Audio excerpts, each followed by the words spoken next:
اب آخر میں علمی پوائنٹ نمبر 5 ہے جو ریلیٹڈ ہے مسلمان حکومتوں کو اس وقت کیا کرنا چاہیے اس ٹاپک کے اوپر، لیکن اس کی ڈیٹیل میں جانے سے پہلے ایک دفعہ ذوق اور شوق کے ساتھ درود شریف پڑھیں۔ اللهم صل على محمد وعلى آل محمد كما صليت على إبراهيم وعلى آل إبراهيم إنك حميد مجيد اللهم بارك على محمد وعلى آل محمد كما باركت على إبراهيم وعلى آل إبراهيم إنك حميد مجيد۔ علمی پوائنٹ نمبر 5 وہ ہے میرے بھائیوں مسلمان حکمرانوں اور حکومتوں سے ریلیٹڈ۔ الحمدللہ اس وقت کم از کم 56 اسلامی ملک دنیا کے اندر موجود ہیں جو فخریہ اپنے آپ کو اسلامی ملک ڈکلیئر کرتے ہیں۔ دنیا میں کسی بھی مذہب کے اتنے ریلیجن کے ملک نہیں ہیں جن کا آفیشل ریلیجن اسلام ہے جس طریقے سے، اس طریقے سے کرسچینٹی کے اتنے ملک نہیں ہیں، بدھسٹ کے نہیں ہیں، یہودیوں کے نہیں۔ یہودیوں کا تو ایک ہی اسرائیل ہے، ہندوؤں کا بھی دیکھا جائے تو ایک انڈیا ہی ہے، لیکن الحمدللہ 56 اسلامی ملک، تقریباً 200 ملکوں میں سے 1/4 سمجھ لیں کہ اسلامی ملک ہیں،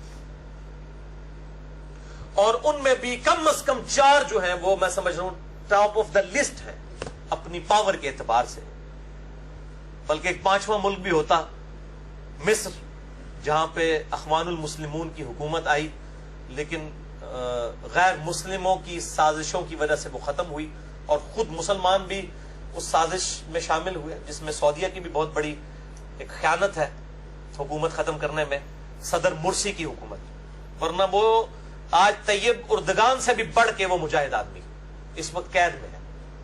90 سال محنت کر کے ڈیموکریسی کے ذریعے حکومت حاصل کی، 2 سال بھی نہیں چلنے دی۔ بہرحال 4 ملک تو ابھی بھی ہیں، نمبر 1 پاکستان، نمبر 2 ٹرکی یعنی ترکی، نمبر 3 سعودیہ، اور نمبر 4 ایران۔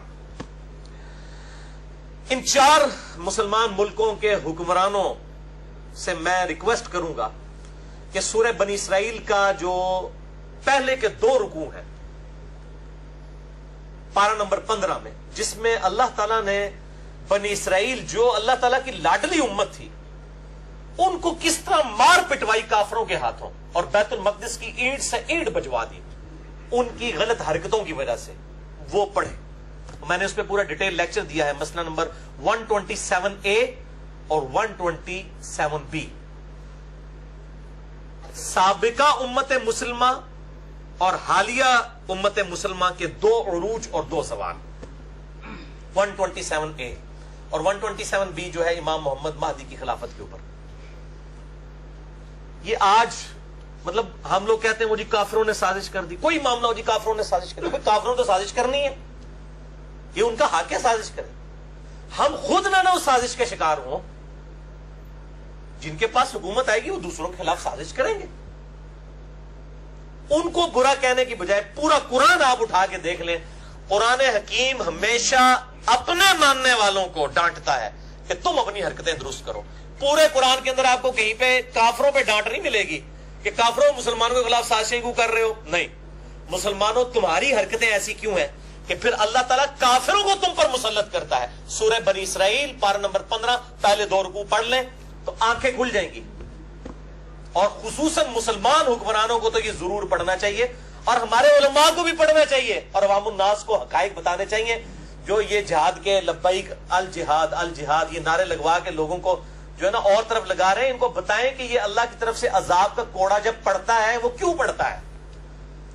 اس کو نعرے نہیں روک سکتے، نہ داڑیاں روک سکتی ہیں، نہ نمازیں اور اذکار روک سکتے ہیں۔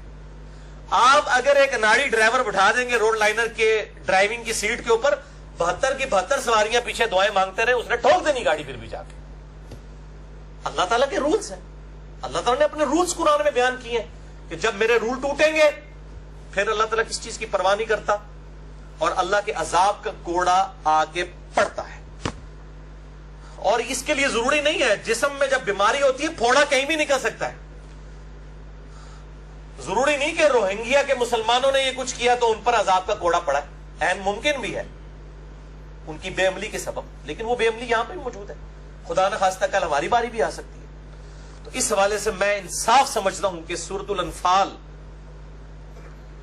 میں 5 آیات بڑی امپورٹنٹ ہے، آیت نمبر 24 سے لے کر 28 تک. یہ جو 5 آیات ہیں میرے بھائیوں، یہ اللہ تعالیٰ نے اپنا ایک سمجھ لیں یونیورسل ٹروتھ بتا دیا ہے کہ اللہ تعالیٰ کس طریقے سے ایکٹ کرتا ہے. اللہ کے عذاب کا کوڑا جب پڑتا ہے تو اللہ تعالیٰ کوئی لحاظ نہیں کرتا، اور اس کی وجوہات کیا ہوتی ہیں. یہ آیت کریمہ 1.25 لاکھ دفعہ پڑھنے سے کبھی بھی عذاب کا کوڑا نہیں ٹلے گا.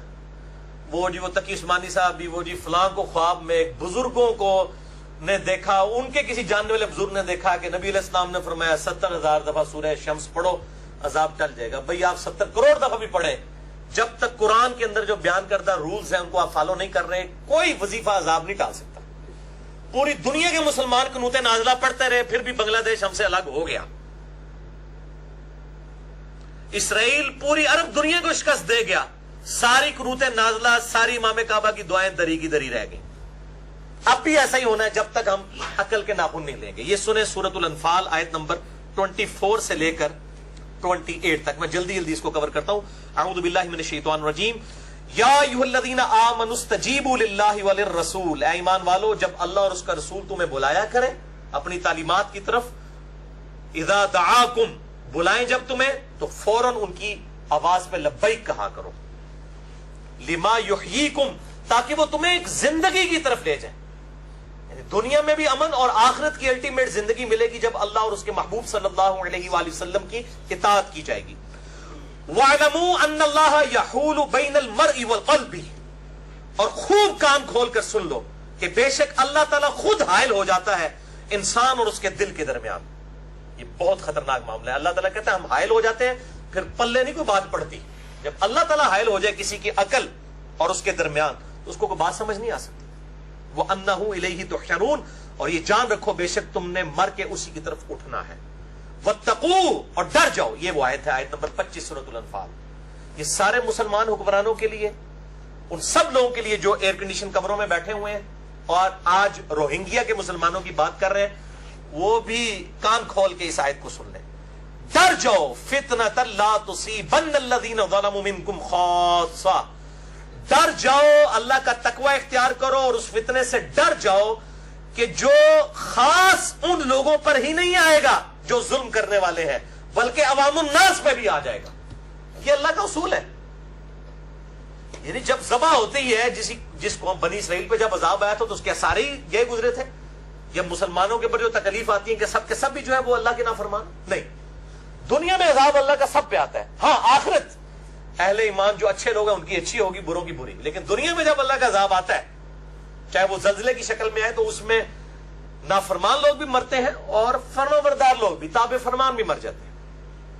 ڈر جاؤ اس فتنے سے کہ جب وہ آئے گا تو خالص ان لوگوں پر نہیں آئے گا جو ظلم کرنے والے ہیں بلکہ عوام الناس پہ بھی آ جائے گا. وَاعْلَمُوا، اور جان لو، ان اللہ شدید العقاب، کہ اللہ تعالیٰ بے شک سخت پکڑ فرمانے والا ہے. وَاذْكُرُوا، اور یاد کرو. یہ خصوصاً میں کہتا ہوں پاکستان کے مسلمانوں کے لیے جن کو اللہ تعالیٰ نے سب سے بڑی دنیا کی اسلامک اسٹیٹ دی. وَاذْكُرُوا، یاد کرو، اذ انتم قلیل، جب تم بہت تھوڑے تھے، پارٹیشن سے پہلے تھوڑے تھے، ہندو زیادہ تھے. مستضعفون فی الارض، زمین میں بڑے کمزور تھے. تخافون ان یتخطفکم الناس، ہر وقت ڈرتے رہتے تھے کہ لوگ تمہیں اچک کر نہ لے جائیں. ہندوؤں کی اکثریت ہے، ہم تھوڑے ہیں، ہم مارے نہ جائیں. فآواکم، تو ہم نے تمہاری طرف توجہ فرمائی. وأیدکم بنصرہ، اور اپنی طرف سے تمہاری مدد کی. وَرَزَقَكُم مِّنَ الطَّيِّبَاتِ، اور ہم نے تمہیں اپنی طرف سے پاکیزہ رزق یہ ملک پاکستان عطا فرمایا. لَعَلَّكُمْ تَشْكُرُونَ، تاکہ تم شکر کرو. یہ طویل خاص کے اعتبار سے تو صحابہ اکرام کے لیے ہے جن پہ مکے میں ظلم ہو رہے تھے. اللہ نے ان کو ایک آلٹرنیٹو بیس ریاست مدینہ عطا کی. لیکن یہ قیامت تک کے لیے، یہ لگے بالکل لگ رہا ہے آج کی آیات ہے. تو دیکھ لو نا، یاد کرو اس وقت کو جب تم زمین میں تھوڑے تھے، ڈرتے رہتے تھے. یہی کچھ تھا. یہ دو قومی نظریہ کیا تھا؟ ہم ڈرتے تھے کہ ہندوؤں کی تعداد زیادہ ہے، ہمیشہ یہی حکومت میں رہیں گے، ہم کہاں جائیں گے مسلمان. تو اللہ تعالیٰ فرماتا ہے ہم نے تمہاری مدد کی اور تمہیں رزق عطا فرمایا تاکہ تم شکر کرو، لیکن تم نے شکر نہیں کیا. یا ایھا الذین آمنوا، اے ایمان والو، اے پاکستانیوں، لا تخونوا اللہ والرسول، مت خیانت کرو اللہ اور اس کے رسول کے ساتھ. تم نے تو نعرہ لگایا تھا پاکستان کا، مطلب کیا؟ لا الہ الا اللہ محمد رسول اللہ صلی اللہ علیہ وآلہ وسلم. اب خیانت تو نہ کرو. وَتَخُونُوا أَمَانَاتِكُمْ، اور آپس میں ایک دوسرے کے ساتھ بھی خیانت نہ کرو. وَأَنْتُمْ تَعْلَمُونَ، جبکہ تم جانتے تو ہو کہ تم غلط کام کر رہے ہو. یعنی حکومتیں تو پاکستانیوں کے ساتھ جو سلوک کر رہی ہیں، کیا ایک پاکستانی دوسرے پاکستانی کے ساتھ جو سلوک کرتا ہے وہ کیا آج ہمارے سامنے نہیں ہے؟ اپنے مسلمان بھائی کے ساتھ ایک ریڑھی بیچنے والا بھی جو پیسہ لیتا ہے دھوکے کے ساتھ وہ غلط سامان بیچ میں ڈال دیتا ہے. یہ حکومت تو اس کو آگے نہیں کہہ رہی ہوتی کہ یہ کام کرو. تو سب نے پورا حصہ ڈالا ہوا ہے اس ظلم کے اندر. اللہ تعالیٰ اس ظلم کی جو سوچ ہے اس سے اس امت کو نجات عطا فرمائے. آمین. وَاعْلَمُوا، اور جان لو، اَنَّمَا الْأَمْوَالُكُمْ وَأَوْلَادُكُمْ فِتْنَةٌ، یہ مال اور تمہاری اولاد تمہارے لیے آزمائش کا ذریعہ ہے. اسی مال اور اولاد کے لیے لوگوں کی خیانتیں ہڑپ کر رہے ہو نا، اور اسلامی نظام کو نافذ نہیں کر رہے ہو اپنے ملک کے اندر، اور مسلمانوں کے ساتھ ظلم و زیادتی کر رہے ہو. کس کے لیے؟ اپنی اولاد کے لیے جوڑ کے جانا چاہتے ہو، مال اپنے لیے جوڑنا چاہتے ہو. یہ تو صرف دنیا کا مال ہے اور یہ فتنہ ہے، آزمائش ہے. وَأَنَّ اللَّهَ عِندَهُ أَجْرٌ عَظِيمٌ، اور بے شک اللہ کے پاس تو بہت ہی عظیم اجر ہے. قیامت والے دن ہمیشہ کی جنتیں مقدر ہونے لگی ہے، اس کو ٹارگٹ کرو، دنیا کی لالچ چھوڑ. یہ آیات تھی سورۃ الانفال آیت نمبر 24 سے 28. اب اسی کانٹیکسٹ میں مجھے اس دفعہ بڑا افسوس ہوا کہ جو ہمارا خطبہ حج ہوا امام کعبہ کا، جب ان کی اپنی چیزیں سٹیک پہ لگی ہوتی ہیں پچھلے سالوں میں، امام کعبہ کو باقاعدہ لکھی ہوئی تقریریں آئیں کہ جی آپ داعش کے خلاف، دہشت گرد تنظیموں کے خلاف، خوارج کے خلاف تقریر کریں. کہ اس وقت یہ سب سے بڑا مسئلہ جو اٹھا ہوا ہے مسلمانوں کے ساتھ، وہ کوئی اس کا رسپانس نہیں. اس خطبہ حج کے اندر کوئی اس کا ذکر موجود نہیں تھا. حالانکہ فسادات تو کافی عرصے سے شروع ہوئے ہیں. تو جو مسلمانوں کی انٹرنیشنل گیدرنگ ہے حج، جس پہ پوری دنیا کی نظریں لگی ہوتی ہیں، اگر وہ حج والا جو خطیب ہے، امام ہے، اس کی طرف سے پروٹیسٹ نہ جائے تو باقی پھر کسی کے پروٹیسٹ کی کیا اہمیت ہوگی؟ اور میں کہتا ہوں یار اس اعتبار سے تو پھر ویٹیکن سٹی کا پوپ بہتر ہے کہ جنہوں نے کم از کم مسلمانوں کے قتل عام کی مذمت تو کی ہے. اس اعتبار سے میں وہ ریلیجن کے پوائنٹ آف ویو سے بات نہیں کر رہا. تو یہ ایک بڑا خطرناک معاملہ ہے. یعنی مسلمان حکومتوں کو اور مسلمانوں کے لیڈروں کو یہ چیزیں دیکھنی چاہیے. اور میں مسلمان حکمرانوں سے ریکویسٹ کروں گا کہ جو OIC ہے، آرگنائزیشن آف اسلامک کنٹریز، جس کو وہ شاہ احمد نورانی صاحب کہا کرتے تھے OIC، یعنی جب کوئی مسئلہ ہوتا ہے تو پھر ہی کہتے ہیں اچھا یہ ہو گیا. اس کو OIC کی بجائے OIC بنائے.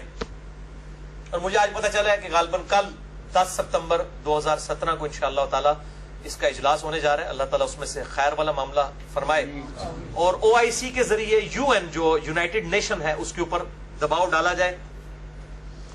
اور میں پھر یہ بات کروں گا کہ OIC میں صرف مسلمانوں کے قتل عام کی مذمت نہیں ہونی چاہیے، بلکہ دنیا میں جہاں کہیں بھی کوئی بھی انسان قتل ہو رہا ہے اس کی مذمت ہو، خواہ وہ مسلمان ہے یا غیر مسلم ہے، خواہ وہ برما میں روہنگیا ہیں، خواہ وہ کشمیر میں رہنے والے لوگ ہیں، خواہ وہ افغانستان میں ہیں، عراق میں ہیں، شام میں ہیں، فلسطین میں ہے، لیبیا میں ہے، مصر میں، جہاں کہیں بھی.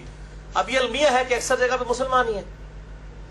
اور مسلمان حکمرانوں کی ذمہ داری ہے کہ سورۃ المائدہ کی آیت نمبر 32 جو ہے یہ ہر فورن کے اوپر بیان کریں اور دنیا کو بتائیں کہ اسلام ریلیجن آف پیس، امن کا دائی ہے. اعوذ باللہ من الشیطان الرجیم، بسم اللہ الرحمن الرحیم. بنی اسرائیل کے کانٹیکسٹ میں اللہ تعالیٰ یہ بات ارشاد فرما رہا ہے کہ ہم نے یہ چیز ان کے لیے بھی طے کی اور اس امت کے لیے بھی. انہو من قتل نفسا بغیر نفس، کہ جو کوئی بھی قتل کرے کسی جان کو سوائے اس کے کہ وہ جان کے بدلے جان ہو، یعنی قتل کے بدلے قتل. حکومت کا کام ہے کہ مقتول کے ورثاء کو انصاف دلائے اور قاتل کو قتل کرے. او فساد فی الارض، یا فساد فی الارض کرنے والے جو لوگ ہیں ان کو قتل کرنا، یہ دو استثناء، دو ایکسیپشنز کو چھوڑ کے، یعنی قتل کے بدلے قتل، اور وہ بھی حکومت کا کام ہے، عام آدمی نہیں یہ قانون ہاتھ میں لے سکتا. میرے باپ کا قاتل بھی سامنے آ جائے بدلہ نہیں میں لے سکتا، ورنہ تو انارکی پھیل جائے گی، قیامت والے دن بدلہ ملے گا. دنیا میں کسی کو اجازت نہیں ہے، ورنہ تو ہر شخص قانون کو ہاتھ میں لے گا. تو اللہ تعالیٰ ہمارا ہے قتل کے بدلے قتل، یعنی حکومت کے ذریعے، یا فساد فی الارض کرنے والے جو خوارج ہیں یا عادی مجرم ڈاکو ہیں، ان دونوں کے علاوہ اگر کسی نے کسی جان کو قتل کیا فَكَأَنَّمَا قَتَلَ النَّاسَ جَمِيعًا، تو گویا اس نے پوری انسانیت کو قتل کر دیا. ایک انسان، مسلمان نہیں، ایک انسان کا قتل ناحق پوری انسانیت کا قتل ہے. وَمَنْ أَحْيَاهَا فَكَأَنَّمَا أَحْيَا النَّاسَ جَمِيعًا، اور جس نے کسی ایک جان کو بچایا، خواہ وہ مسلمان تھا، خواہ وہ کافر تھا، کسی بھی مذہب سے تعلق رکھنے والا تھا، ہندو تھا، بدھسٹ تھا، کرسچن تھا، جوڈائزم سے تعلق رکھنے والا تھا، یا مسلمان تھا. مسلمانوں کو بھی اب سمجھانا پڑے گا کہ بھی خواہ وہ سنی تھا، خواہ وہ شیعہ تھا، خواہ وہ حنفی تھا، شافعی تھا، مالکی تھا، خواہ اہل حدیث تھا، جس نے بھی کسی انسان کو قتل کیا اس نے گویا پوری انسانیت کو قتل کیا. اور ایک انسان کی جان بچانا پوری انسانیت کی جان بچانے کے مترادف ہے. ایک انسان کا قتل اگر پوری انسانیت کا قتل ہے تو آپ سمجھ لیں پوری انسانیت مسلمان بھی آتے ہیں. یعنی جس نے ایک کافر کو بھی ناحق قتل کیا گویا اس نے پوری دنیا کے مسلمانوں کو بھی قتل کر دیا. اور اس کا عذاب کیا ہے؟ قرآن حکیم میں ہمیشہ کی دوزخ. مسئلہ نمبر 86 میرا ریکارڈڈ موجود ہے، اور مسئلہ نمبر 28 قتل ناحق کی سزا کیا ہے، خودکش حملوں کی شرعی حیثیت کیا ہے، اس کے اوپر میں نے ڈیٹیل سے ڈسکشن کی ہے. تو خدا کے لیے اب ہم سنی شیعہ اختلاف کو اور آپس کے باقی حنفی شافعی اہل حدیث اختلاف کو بھی بھولائیں. اور الحمدللہ یہ روہنگیا مسلمانوں کا جو معاملہ ہے، اس میں سے جو ایک پازیٹیو اسپیکٹ نکلا ہے کہ آج لوگ یہ نہیں پوچھ رہے کہ یار وہ تو بریلوی دیوبندی ہیں، ہم کیوں ان کے لیے کھڑے ہوں. سب مسلمان جو ہیں ان کے لیے کھڑے ہیں. ایران سے بھی آواز اٹھ رہی ہے، ٹرکی سے بھی اٹھ رہی ہے، پاکستان سے بھی اٹھ رہی ہے، ملیشیا سے بھی اٹھ رہی ہے، انڈونیشیا سے بھی، ایون غیر مسلم ملکوں سے بھی اٹھ رہی ہے. لیکن یہاں پہ اب ایک تلخ حقیقت ہے. کچھ عرصہ پہلے آپ کو پتا ہے کہ سعودی حکومت نے 39 کنٹریز کا، 39 ملکوں کا ایک اتحاد بنایا تھا جی، دہشت گردی کے خلاف یہ اتحاد ہے. تو آج سب سے بڑی دہشت گردی تو برما میں ہو رہی ہے، جس در مر رہے بھی مسلمان ہیں، سنی مسلمان ہیں. چلے سعودیہ والوں کو تھوڑی تکلیف ہو جاتی ہے شیعہ مسلمانوں سے، مرنے والے سنی مسلمان ہیں، مارنے والے بدھسٹ ہیں. اب وہ 39 ملکوں کا اتحاد کدھر گیا؟ کھو کھاتے پہ گیا. 39 ملک مل کے ایک ملک کا مقابلہ نہیں کر سکتے. اس کا مطلب ہے وہ ایجنڈا ہی کچھ اور تھا جو ہم کہہ رہے تھے. وہ ایجنڈا ان کا ذاتی ایجنڈا ہے. کوئی اسلام کی خدمت اگر ایجنڈا ہوتا تو 39 ملک جو آپ نے اکٹھے کیے ہوئے ہیں وہ اس دن کے لیے اکٹھے کیے تھے کہ آج ایک چھوٹا سا ملک برما جو ہے اس کا مقابلہ نہیں وہ کر سک رہے. خدا کے لیے اب لوگوں نے گھاس کھانا چھوڑ دیے. لوگوں کو عقل ہے، لوگوں کو پتا ہے کہ اس وقت دنیا میں کیا ہو رہا ہے. OIC اور UN کے حوالے سے میانمار حکومت پہ پریشر ڈالا جائے، اور ساتھ ہی ساتھ ہمارے مسلمان حکمران اپنے ملکوں میں بھی اسلامی نفاذ کریں. یہ نہیں ہے کہ ادھر آپ اسلام کا درد ہے اور اپنے ملکوں کے اندر بے حیائی عروج کے اوپر ہے، ناانصافی عروج کے اوپر ہے. یہ معاملات نہیں ہونے چاہیے. لیکن پرٹیکولرلی میں روہنگیا کے مسلمانوں کی یہ جو پرسیکیوشن ہے اس کے حوالے سے آخر میں 5 کام جو اسلامی حکومتوں کو کرنے چاہیے، حکمرانوں کو، وہ میں آپ کو جلدی 10 منٹ میں کور کر دیتا ہوں، پھر ہماری یہ گفتگو کنکلوڈ ہو جائے گی.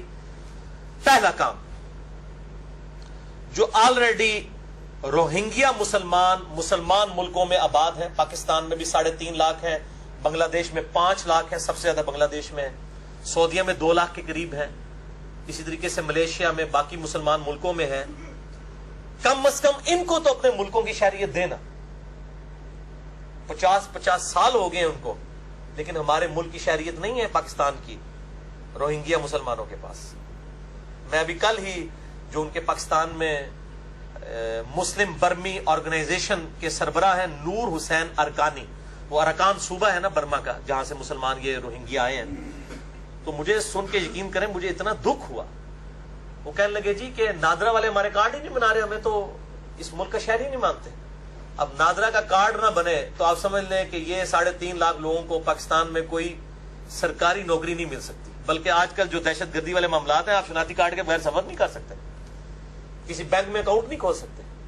تو پہلے تو ہم اپنی مسلمانیت اور پاکستانیت ہونے کا ثبوت دیں کہ پاکستانی حکومت سب سے پہلے جو یہاں پہ آباد مسلمان ہیں روہنگیا 40-50 سال سے، ان کو تو کم از کم 3.5 لاکھ لوگوں کو شہریت تو دینا اگر ہمدردی کرنی ہے. دوسرا کام، ہجرت مدینہ کی باتیں سارے کرتے ہیں. جب ہمارے ملک کے اندر جہاد کے اوپر بات کی جاتی ہے تو فوراً پورے وہ ٹی وی اینکر بیٹھ کے تو کہتے ہیں نہیں جی وہ جو نبی صلی اللہ علیہ وسلم نے صلح حدیبیہ بھی تو کی تھی نا جی، تو ہمیں کافروں کے ساتھ صلح حدیبیہ کرنی چاہیے. صرف صلح حدیبیہ ہی ہوئی ہے، میثاق مدینہ نہیں ہوا ہوا، مواخات نہیں ہوئی ہوئی ہے. اب یہ اینکر کہاں مر گئے ہیں کہ جب مہاجرین سب کچھ چھوڑ کے آگے تھے مکے سے مدینے میں، تو نبی صلی اللہ علیہ وسلم نے ایک ایک مہاجر اور ایک انصار کو بھائی بنایا تھا. حتیٰ کہ اگر کسی کی 2 بیویاں تھیں تو اس نے اپنی ایک بیوی کو طلاق دے دی اور کہا کہ میرا انصار بھائی جو ہے وہ اس کے ساتھ شادی کر لے. یہ مواخات کا بھی راگ لاپے نا. یہ پیڈ قسم کے اینکر جو ٹی وی پہ بیٹھ کے باتیں کر رہے ہوتے ہیں، وہ نہیں جی صلح حدیبیہ ہے ذرا دیکھ کے چلنا چاہیے، ہم وہ نیگیٹو شرائط کے اوپر بھی صلح کر لیں، تو یہ ان کو مواخات مدینہ کیوں نہیں یاد آتا؟ آج 56 اسلامی ملک ہیں، وہ 10 لاکھ کے قریب لوگ ہیں، بانٹ لیں آپس میں، کتنے سے آئیں گے؟ کیا یہ 56 اسلامی ملک تھوڑے تھوڑے ان میں سے مسلمان، کیونکہ ان کی شہریت کوئی نہیں ہے روہنگیا کی، یہ یاد رکھیں، نہ بنگلہ دیش ان کو لے رہے اور نہ برما والے میانمار والے ان کو شہریت دے رہے ہیں. وہ اس وقت بغیر شہریت کے اور کتنے لوگ ہیں سال سے سمندر کی کشتیوں میں وقت گزار رہے ہیں. زمین پہ پرسیکیوشن ہوتی ہے، کتنی نسلیں ان کی کشتیوں میں جوان ہو گئی ہیں. تو یہ کام کیا جائے، مواخات کی یاد تازہ کی جائے. اور اس حوالے سے جو ترکی کے صدر طیب اردگان نے، میں سمجھتا ہوں کہ مسلمانوں کی لیڈرشپ ہونے کا ثبوت دیتے ہوئے انہوں نے بنگلہ دیش گورنمنٹ کو کہا ہے کہ جتنے لوگ وہاں پہ 1-1.5 لاکھ ہجرت کر کے آئیں گے اور بھی جتنے آ رہے ہیں ان کے لیے آپ دروازے کھول دیں.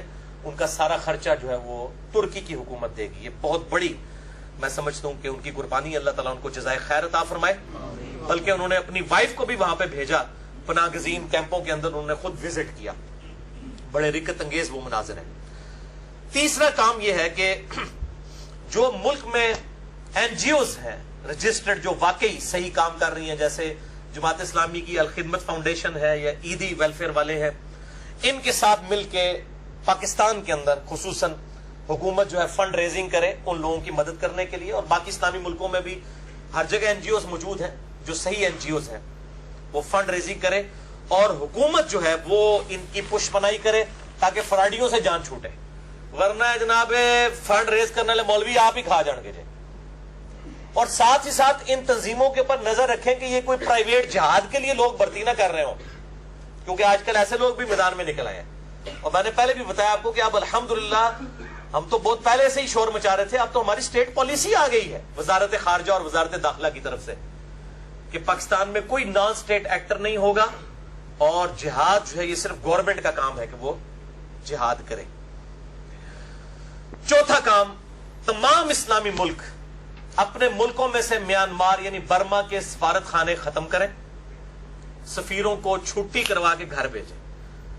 جب دنیا میں 50 سے زیادہ ملکوں سے یہ فارغ ہوں گے نا تو ایک دنیا میں ہلچل مچ جائے گی. یہ کوئی چھوٹی چیز نہیں ہے. اور اس میں پہلا سٹیپ مالدیپ والوں نے لے بھی لیا ہے، انہوں نے سفارت خانہ بند کر دیا ان کا اور سفیر کو واپس بھیج دیے. باقی یہ 50 سے زیادہ جو ملک ہیں اسلامی 56 کے قریب، یہ بھی یہی کام کریں. اور میں پھر کہوں گا کہ سعودیہ چونکہ لیڈرشپ پہ ہے، سعودیہ، ایران، پاکستان اور ٹرکی، سعودیہ جو ہے یہ مودی سے سول ایوارڈ واپس لے، کیونکہ سب سے بڑا سپورٹر اس وقت برما میں قتل عام کا وہ یہ مودی ہے. ہم یہ تو کہہ رہے ہیں کہ جی وہ آنگ سان سوچی سے جو ہے وہ نوبل پرائز امن کا واپس لیا جائے. اور پہلے مسلمانوں نے جو ایوارڈ دیے ہوئے ہیں مودی کو، جس نے مسلمانوں کا قتل عام کیا ہوا ہے گجرات کے اندر، انڈین گجرات کے اندر، تم لوگ تو پہلے واپس لو نا ایوارڈ، پھر کافروں کو کسی منہ سے بات کرو گے. ورنہ تو اگر یہ پوچھ رہے کہ تسی آپ سے واپس نہیں لیندے ہو تو آپ کس منہ سے ان کے ساتھ بات کر سکتے ہیں؟